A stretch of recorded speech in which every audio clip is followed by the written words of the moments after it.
Bonsoir à tous. À la une de ce journal, coup de tonnerre sur la route d'Etoudi 2018. Joshua Aussi et Cabral Libby exigent l'annulation générale de l'élection présidentielle du 7 octobre 2018.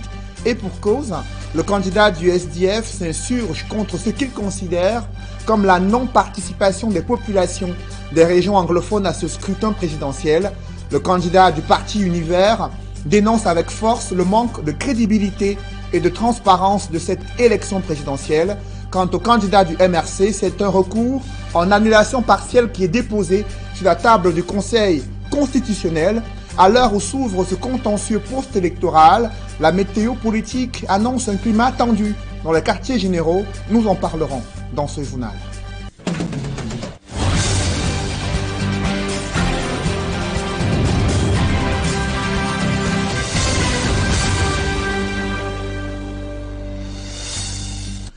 Merci de suivre cette édition complète de l'information sur Equinox Télévision. Ils sont montés au créneau pour exiger l'annulation générale de cette élection présidentielle. Il s'agit du candidat du SDF, Joshua Aussi, et le candidat du parti Univers, Cabral Libby. Les motifs sont clairs, à savoir la non-participation des populations des régions anglophones à ce scrutin présidentiel, mais aussi le manque de crédibilité et de transparence de ce scrutin. À ces recours s'ajoutent ceux du candidat du MRC, Maurice Kamto, qui demande une annulation partielle dans certaines régions en raison des cas élevés de tricherie selon ces recours et motifs exposés dans sa demande introduite au Conseil constitutionnel. On voit tout cela avec Emmanuel Diop et Guy Zogo. Le contentieux post-électoral relatif à l'élection présidentielle s'est fait annoncer devant le Conseil constitutionnel. Le mouvement pour la renaissance du Cameroun, qui a introduit un recours pour l'annulation du scrutin dans cette région, fait le constat de fraude massive. En 2013, nous croyons avoir vu les plus grandes fraudes. En 2018, le RDPC a peaufiné son système de tricherie qui est à la fin dans son ADN. Et malheureusement, le voleur court toujours plus vite que le gendarme. Le 7 octobre dernier, il y a eu tout au Cameroun, sauf élection. Le camp de Maurice Kamto indique qu'il fera de ce moment une tribune de dénonciation. Ce sera une tribune pour le MRC pour dénoncer avec énergie ce qui s'est déroulé dans ce beau pays. On n'est pas digne de ça.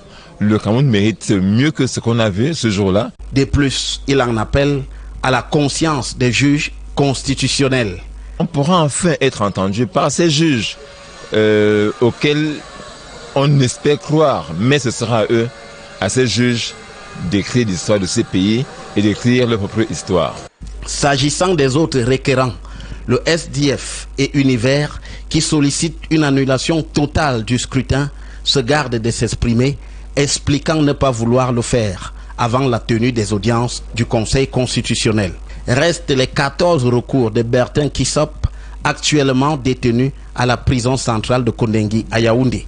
Celui-ci demande au Conseil constitutionnel d'annuler le vote dans la diaspora et dans 9 régions du Cameroun. En outre, il appelle le Conseil constitutionnel à se déclarer incompétent à publier les résultats de l'élection présidentielle du 7 octobre dernier, à suspendre l'équipe actuelle de l'ECAM ainsi que le RDPC pour pratiques antidémocratiques. Au milieu de ces récriminations, la commission de recensement général des votes poursuit ses travaux. Donc il y a une erreur quelque part. Et l'on aperçoit furtivement dans les couloirs du Conseil constitutionnel les procès-verbaux acheminés depuis les régions dans des colis fermés. Selon les indiscrétions, le contentieux post-électoral relatif à l'élection présidentielle devrait être vidé dès le début de la semaine prochaine. Et toujours dans ce chapitre réservé aux contestations de ce scrutin, Serge Espoir Matomba croit savoir que des manœuvres sont orchestrées pour cacher les preuves de la fraude électorale. Le candidat du PURS a égrené un nouveau chapelet d'irrégularités qui, selon lui, entache ce scrutin présidentiel. Il était face à la presse à Yaoundé. Des précisions avec Élisée Bogba et Ike Cyril. 24 heures après la date butoir, Serge Espoir Matomba affirme n'avoir déposé aucun recours auprès du Conseil constitutionnel pour contester la régularité de l'élection présidentielle du 7 octobre dernier. Le candidat du PUS dénonce les manœuvres orchestrées pour empêcher aux contestataires d'obtenir les preuves de leurs accusations. Nous avons constaté, personnellement j'ai constaté des manquements et même des irrégularités sur le terrain. Maintenant, le constat simple du candidat que je suis n'est pas suffisant. Il faut des actes d'huissier pour accompagner cela. Nous vous avons dit que les ordonnances que nous avons requises pour permettre à nos huissiers de travailler n'ont pas été délivrées. Vous voulez que nous nous contentions de formuler sur du papier des recours tout simplement pour la forme, sans preuve concrète? C'est un problème. Mais bien que n'ayant pas pu déposer un recours, Serge Espoir Matomba annonce qu'il ne reconnaîtra pas les résultats issus des travaux de la commission de recensement général des votes qui se tiennent à Yaoundé. Non, je ne reconnais pas ma défaite, mais je vais me prononcer après les éléments qui seront fournis publiquement par l'organe en charge. Face à la presse à Yaoundé, le candidat du PUS à la présidentielle du 7 octobre dernier a également fustigé ce qui, à ses yeux, est une supercherie du gouvernement. Serge Espoir Matomba exige une enquête dans ce qu'il convient désormais d'appeler l'affaire Transparency International. Je vous le disais, la météo politique annonce un climat tendu dans les quartiers généraux de ces candidats à l'élection présidentielle. Et d'aucuns s'interrogent sur les barons du régime RDPC. Sont-ils en train de redouter l'alternance politique à la tête du pays? C'est en tout cas la question que s'est posée le bâtonnier Yondo Black lors d'une conférence de presse qui s'est tenue concernant le climat socio-politique en attente des résultats de l'élection présidentielle du 7 octobre. Le lieu de la tenue de ce point de presse a été changé à la dernière minute suite à la présence des forces de l'ordre autour du domicile du bâtonnier Yondo Black, et ces forces de l'ordre les ont retrouvés du côté de Douala 5e, là où réside Albert Zongan. C'est là où s'est tenue la conférence de presse qui a été interrompue par des hommes en tenue. Et je vous propose à cet effet d'écouter la déclaration de Maître Yondo Black qui soutient Maurice Kamto dans cette élection présidentielle. Comment comprendre qu'au XXIe siècle, sous prétexte qu'une loi existe, on en soit encore à se confiner dans des délais de 2 semaines. 2 semaines pour l'annonce des résultats d'une élection, là où la totalité des pays du monde s'accorde quelques heures tout simplement. La raison est toute simple. Elle est évidente. Pour tous les acteurs politiques avertis, il s'agit de se livrer à toutes sortes de manipulations et ouvrir la voie aux multiples contestations devant les tribunaux dont ils ont la maîtrise et qui ne sont que des tribunaux soumis aux autres. Dans ce chapitre, le cardinal Christian Toumi et les organisateurs de la conférence générale anglophone ont réagi à propos de ce scrutin présidentiel. Ils déplorent la non-participation de presque toute la population des régions anglophones à ce scrutin présidentiel. Ils disent être préoccupés par le niveau élevé de violence et d'insécurité qui persiste dans ces régions et son impact sur les enfants privés de leur droit à l'éducation. Une réunion qui s'est tenue ce jour et qui a porté sur l'état des préparatifs de la conférence générale anglophone qui doit se tenir les 21 et 22 novembre 2018 à Buea, et les prévisions budgétaires s'élèvent à 32 346 800 francs CFA selon les informations contenues dans un communiqué signé des organisateurs de la conférence générale anglophone prévue à Buea. Et parlons à présent de ces observateurs électoraux qui continuent de passer au scanner ce scrutin présidentiel. Quels en sont les échos qui leur parviennent 72 heures après ce scrutin présidentiel? Je vous propose de les écouter dans ce reportage d'Emmanuel Diop et Guy Zogo. Passé l'affaire des faux observateurs de Transparency International, les autres observateurs internationaux poursuivent la reddition de leur rapport préliminaire sur l'observation de l'élection présidentielle du 7 octobre dernier. À cet effet, la mission internationale de la société civile pour la paix, la démocratie et la bonne gouvernance, MISCA, PDBG, et l'Union de la jeunesse de la CEMAC, UG-CEMAC, viennent de sacrifier à cet exercice. Le déroulement du scrutin s'est globalement passé dans des conditions de transparence. Les défaillances relevées par la mission n'ont pas entaché la fiabilité du scrutin. Et les CAM et le MINAC ont fait face à plusieurs défis et à la question de la participation massive des électeurs compte tenu des dissensions au sein des partis politiques. Ils ont néanmoins démontré une certaine aptitude dans la gestion globale du processus.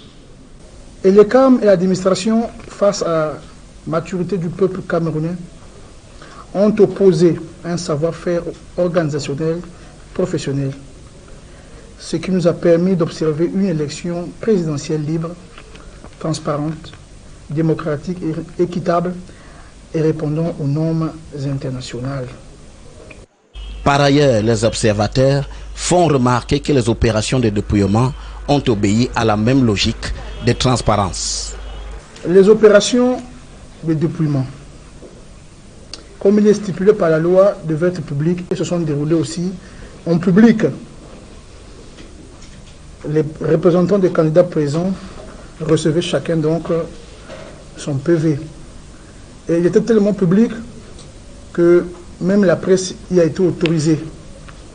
La presse a assisté donc à ce dépouillement public et chacun pouvait sortir d'un bureau de vote avec une idée de suffrage donc exprimé. Au-delà de ce constat positif, il note un couac sur la présence en demi-teinte des représentants des candidats dans les bureaux de vote. C'est malheureusement plutôt du côté des représentants des candidats dans les bureaux de vote que nous avons noté beaucoup d'absences. Il nous a été difficile, ou rarement, on a rencontré des bureaux de vote où tous les représentants des candidats étaient présents. En guise de modus operandi, les observateurs appellent au fair play des candidats. Que les vaincus puissent féliciter le vainqueur et que tous les fils et tous les filles du Cameroun puissent se parler dans un cadre plus inclusif et participatif à travers un cadre permanent du dialogue politique à l'image du Niger. Au total, ce sont plus de 500 observateurs électoraux, nationaux et internationaux, qui se sont déployés sur le terrain lors de la présidentielle de 2018 au Cameroun. Leur prise de parole est souvent attendue comme du pain béni, selon qu'ils penchent pour un camp ou un autre. Un autre scandale minier impacte sur le Cameroun. La quasi-totalité de sa production d'or se volatise dans les circuits informels et le marché noir. Les caisses de l'État en souffrent. Les populations riveraines de ces exploitations minières sont aux abois. La problématique de la gestion des ressources minières se pose avec acuité au Cameroun. Joël Essengue et Marcelin Gansop nous en disent plus dans ce reportage. C'est peu dire que d'affirmer que le Cameroun est assis sur une mine d'or. Mais son exploitation ne profite pas aux populations riveraines, qui en plus sont exposées à divers risques. Dans la mesure où, après le passage, ou alors pendant que les exploitants miniers travaillent, ça ne contribue pas au développement des communautés villageoises. Les villages restent comme tels. L'impact maintenant, c'est que après leur passage, il y a les trous abandonnés, non refermés, et ceci constitue un danger permanent pour les bêtes. On ne peut pas faire les champs, et ces trous causent même des pertes en vies humaines. Qui plus est, la violation du cadre légal encadrant l'activité minière est le sport favori de la plupart des exploitants. Et ce sont les recettes de l'État qui prennent un sérieux coup. La loi minière prévoit qu'une partie des redevances minières doit être transférée aux collectivités territoriales décentralisées pour le développement local. Mais jusqu'à présent, on se rend compte que les redevances minières n'ont pas été transférées. Vous allez sur le terrain, vous verrez qu'aucune entreprise du secteur de la CI-mécanisation n'a réalisé une étude d'impact environnemental. Et même le processus de consultation des acteurs à la base, il n'y en a pas. Voilà qui a motivé le FODER à réunir les différents acteurs autour de la problématique de la gouvernance minière au Cameroun.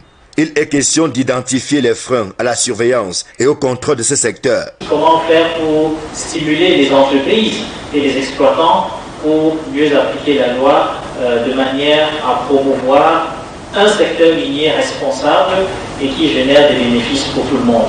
Parce que je pense que plus les journalistes s'intéresseraient à ces questions, sur les questions minières, plus je pense que l'État aura un droit de regard d'exploitation minière dans notre pays pour qu'elle puisse contribuer au développement. Autant le dire, c'est un combat de longue haleine. Parlons à présent de la contribution des mathématiques au développement industriel et économique du continent africain. Un séminaire sous-régional se tient à cet effet pour améliorer les capacités des enseignants d'université, mais aussi des étudiants, et également évoquer les débouchés après des études en mathématiques à l'université. Des précisions avec Innocent Abega et Xavier Foka. Je vous parlais donc de la contribution des matières scientifiques au développement industriel du Cameroun, notamment les mathématiques, une matière souvent négligée à l'université, des filières qui sont très peu courues. Pourtant, c'est un axe central pour le développement à la fois du Cameroun, mais aussi du continent africain. On voit tout cela dans ce reportage d'Innocent Abega et Xavier Foka. La mathématique est au cœur de tout développement. C'est l'avis des experts qui estiment que la science, quelle qu'elle soit, s'appuie sur la mathématique. Le développement en général du pays est étroitement lié à la maîtrise de la science et de la technologie. Or, les mathématiques consistent l'épine dorsale de la science et de la technologie. C'est-à-dire que cette communication n'aurait pas sa place s'il n'y aurait pas une maîtrise de mathématiques. Vos caméras sont truffées de mathématiques, gestion des images, pas mal d'algorithmes dont on ne peut pas se développer si on n'a pas une maîtrise des sciences mathématiques. L'Afrique étant confrontée aux problèmes de développement, des experts ont réuni pendant près d'une semaine des enseignants de mathématiques ainsi que des étudiants avec des objectifs précis. Vulgariser, d'aider les enseignants et étudiants africains à améliorer leurs compétences et surtout rencontrer les experts pour des conseils, pour savoir ce qui se fait actuellement comme recherche dans ce domaine et qu'ils puissent aussi trouver des collaborateurs dans le domaine de la recherche et des encadreurs pour ceux d'entre eux qui cherchent des encadreurs pour leurs travaux de recherche. Au-delà des travaux qui se sont déroulés autour du thème Introduction aux polynômes orthogonaux et applications, les participants ont bénéficié de la création des réseaux de coopération. Nous avons fait l'état des lieux de la recherche sur les polynômes orthogonaux et nous avons réussi à créer des réseaux et à créer l'interaction entre les Africains, les experts mondiaux venant de l'Europe, des États-Unis et aussi de créer la coopération sud-sud entre les autres Africains. Ça va permettre d'évoluer. Reste à présent l'application des connaissances acquises pour le réel développement de l'Afrique. Le bâtonnier Yondo Black et l'homme politique Albert Zangan étaient à coup sûr les personnalités les plus recherchées dans la capitale économique ce jeudi, et pour cause, l'annonce d'une conférence de presse qui devait être organisée par ces deux personnalités a mobilisé des forces de l'ordre et de sécurité à travers la ville de Douala. D'abord chez le bâtonnier Yondo Black où devait se tenir cette conférence de presse. Ensuite à Douala 5e où réside l'homme politique Albert Zangan. Pourtant, une conférence de presse qui portait essentiellement sur la situation socio-politique du Cameroun et un soutien accordé au candidat du MRC à l'élection présidentielle. On voit tout cela avec Dallas Tiana et Jean-Paul Chouniat. Dans un jeu du chat et la souris, avec les forces de l'ordre devant son domicile à Akwa, Maître Yondo Black a furtivement déporté son point de presse au domicile d'Albert Zangan, allié du MRC à la récente présidentielle. Face à la presse, l'ancien bâtonnier s'indigne du délai précédant la proclamation des résultats du scrutin du 7 octobre dernier. Comment comprendre qu'au XXIe siècle, sous prétexte qu'une loi existe, on en soit encore à se confiner dans des délais de 2 semaines pour l'annonce des résultats d'une élection, là où la totalité des pays du monde s'accorde quelques heures tout simplement. Pour tous les acteurs politiques avertis Il s'agit de se livrer à toutes sortes de manipulations et ouvrir la voie aux multiples contestations devant les tribunaux dont ils ont la maîtrise et qui ne sont que des tribunaux soumis aux autres. De tous les murs et les pas mûrs entendus sur la sortie médiatique de Maurice Kamto au lendemain du vote, Yondo Black s'étonne du comportement de certains citoyens camerounais qui répugnent le changement à la tête du pays. Pourquoi ceux qui nous gouvernent ne veulent pas quitter le pouvoir?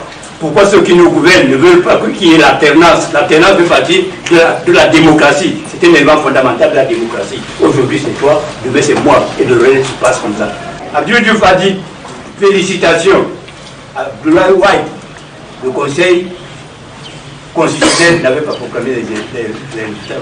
Et s'adressant à tous ceux qui taxent le MRC de vouloir mettre le Cameroun à feu et à sang, Albert Ndongan leur précise le sens politique de la déclaration du candidat Maurice Kamto. Le peuple camerounais aujourd'hui est convaincu que quelque chose se prépare. Mais le professeur voudrait qu'on sache que ce qui se prépare, si c'est en bien, ça vient de lui. Si c'est en mal, ça vient du camp adverse. Car conscient que ce pays n'a pas été construit et qui reste à reconstruire, il n'est pas prêt à détruire le peuple qui est là grâce à la ténacité des Camerounais. À peine le point de presse d'une quinzaine de minutes achevé, un policier en civil débarque. Le police principal vient de la part du préfet du Volume qui demande d'arrêter la conférence. L'ambiance s'enflamme, chauffant l'atmosphère dans la salle. Vous ne pouvez pas entrer par effraction dans ma maison et dire aux gens de filer les lieux. Sauf si vous allez vous-même chercher vos agents, vous venez nous pousser dehors, y compris moi-même, le propriétaire de la maison. Après le départ des caméras, une escouade de policiers et gendarmes arrive. Mais trop tard, ils ont été sémés sur ce coup-là. Dans le reste de l'actualité, les populations souffrent le martyre dans le 4e arrondissement de Douala. La faute à l'état dégradé des routes, notamment à Mabanda, là où il est particulièrement difficile pour elles de se mouvoir. Elles appellent les pouvoirs publics à l'aide. On voit tout cela avec Robert Mokoubé et Isabelle Carole Zoupet. Au lieu d'Imabanda, dans le 4e arrondissement de la ville de Douala, les riverains peinent à se mouvoir à cause de l'état pitoyable dans lequel se trouvent les routes. Les nids de poules et les multiples mares d'eau, tels de petits lacs qui inondent la chaussée, constituent un véritable calvaire pour les usagers. Difficile pour les piétons, motocyclistes et automobilistes de braver cette route en piteux état. Ah non, on connaît, nous souffrons beaucoup de la route. Ouais, on est sur l'axe Chico, là où il y a une gendarmerie, regardez comment est la route. Elle est vraiment impraticable, je ne sais pas comment faire. Ça, on est véhiculé, parfois on est obligé de garer la voiture. Parce qu'il y a tellement de peur, on entend cas dedans. À un jet de pierre de là, au lieu dit carrefour cimetière, des montagnes d'immondices occupent une bonne partie de la route. Cette situation qui persiste depuis de nombreuses années préoccupe les populations exposées à de nombreuses maladies. Vraiment, nous sommes dépassés que depuis des années. On envoie Isaac à venir entasser les ordures ici, là, en plein milieu carrefour. Ça nous étouffe, ça va nous donner les maladies. Nous sommes vraiment inquiétés pour ça. Si vraiment le gouvernement peut nous aider à venir enlever ça. Avec ce nouveau cri de détresse, ces populations espèrent une prompte réaction de la part des autorités compétentes. Dans l'escale internationale, le sommet de la francophonie édition 2018 s'est ouvert en Arménie, une occasion pour les présidents africains de faire le point sur le climat sociopolitique dans leur pays en proie aux tensions. C'est le cas de Faustin Archange Touadéra. Le président centrafricain s'est exprimé à la tribune de la francophonie, évoquant sa politique de main tendue et les poches de résistance des groupes qui tentent de déstabiliser son pays. Je vous propose d'écouter Faustin Archange Touadéra, le président centrafricain.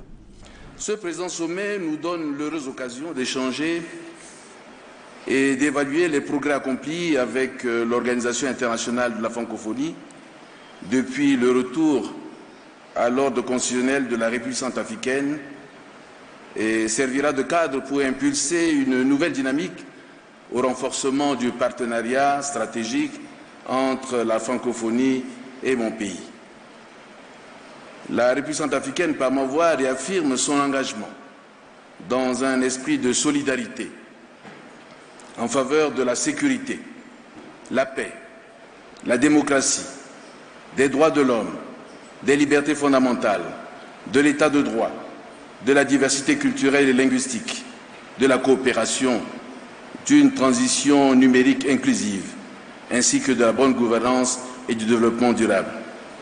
Dans un contexte comme le nôtre, où l'insécurité persiste à certains endroits du pays, du fait des violences entretenues par certains groupes armés, je me suis engagé à pratiquer la politique de la main tendue à tous les acteurs de la crise, afin de les mettre en contribution pour la restauration de la paix, de la reconstruction de notre pays et assurer à nos compatriotes une paix véritable. C'est pourquoi nous encourageons tous les fils et filles du pays à poursuivre mon action de plaidoyer national en faveur du renforcement des mécanismes du vivre ensemble, du respect de la diversité culturelle, du dialogue interculturel pour la paix.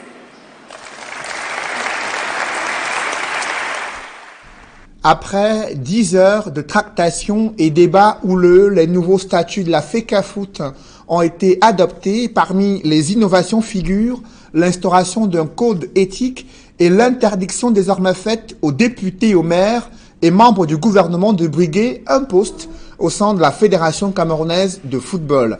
Des précisions avec Élisée Bogba et Ike Cyril.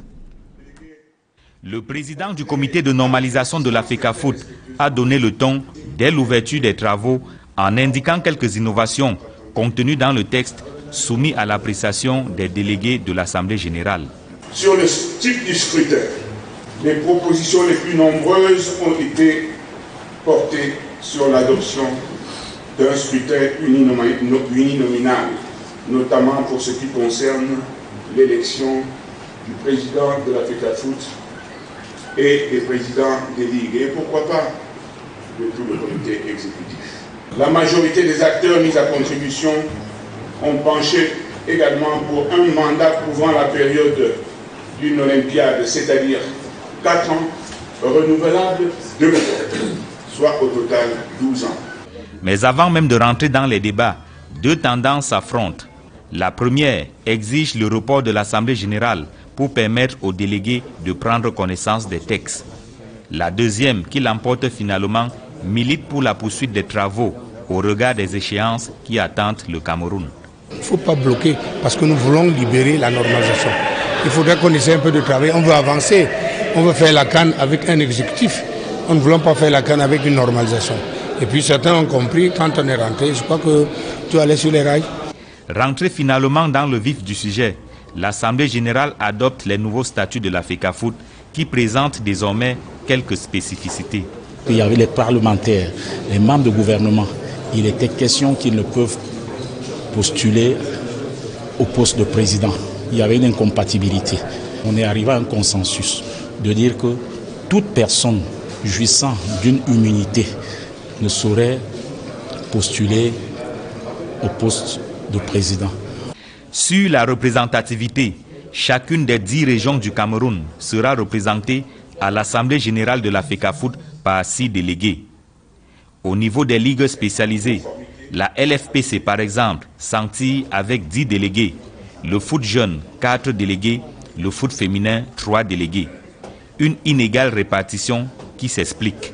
Le comité de normalisation a expliqué la répartition au prorata de l'apport de chaque groupe pour le développement du football. On estime que le football jeune n'est pas encore assez développé. Ils ont proposé 8 places, mais l'Assemblée a trouvé que c'était beaucoup. On a remis ça à 4 pour le football des jeunes. Bon, le corps de métier, ils ont trouvé qu'en leur donnant 2 places, c'était insignifiant, qu'il fallait qu'on parte de 2, qui n'était pas le passé à 3. Bon, on a débattu. Au niveau de la Ligue de football professionnel, ils nous ont accordé 10 places. Également adopté à l'issue de l'Assemblée générale de la Fédération camerounaise de football, le code éthique de l'instance fêtière du football national. Pour prétendre à un poste maintenant à la fédération, comme celui de président, il y a normalement une enquête d'intégrité. S'il y a des gens qui veulent compétir et qui ont un passé un peu douteux, ils vont se reprocher quelque chose. On ne peut pas confier une association comme la FECAFOOT à quelqu'un qui a un passé douteux, un passé malveillant. Si vous avez malversé, si vous avez fauté, si vous avez eu des comportements à faire, je ne sais pas. Si vous avez fait des choses qui ne sont pas conformes ou bien idoines, et quand on découvre cela, ça va vous mettre hors de compétition. Selon les statuts nouvellement adoptés, la Fédération camerounaise de football sera dirigée par un comité exécutif composé de 19 membres, parmi lesquels un président et 4 vice-présidents en fonction des différentes aires géographiques du Cameroun. Si quelques-uns promettent encore d'attaquer ces textes qui ne reconnaissent pas les corps de métier au niveau régional et départemental, d'autres par contre affirment que c'est le début de la fin de la crise à la Fédération camerounaise de football. Mesdames, Messieurs, c'est la fin de ce journal. Merci de l'avoir suivi. Juste après cette édition de 20h, retrouvez Serge Alain Otou et ses invités pour le débrief du journal sur le plateau d'Equinox Soir. Serge Alain. Wilfried Ekanga, Maître Yondo Mandenge Blanc et Albert Zongan dribblent les forces de maintien de l'ordre à Douala. Vous les avez vus d'abord se mobiliser du côté de Douala, premier, là où se trouve la résidence du bâtonnier Yondo Black, et ensuite ils ont constaté l'absence des organisateurs et des panélistes de cette conférence de presse, et plus tard ils ont suivi l'alerte qui a été donnée depuis Douala 5e où se trouvait le bâtonnier Yondo Black, qui a finalement pu tenir cette conférence de presse et délivrer sa déclaration avant l'arrivée des forces de l'ordre. Et vous avez suivi dans ce journal comment l'atmosphère était surchauffée dès leur arrivée dans la résidence d'Albert Zongan. 32 346 800 francs CFA, c'est le budget prévisionnel de la conférence générale anglophone des 21 et 22 novembre prochains.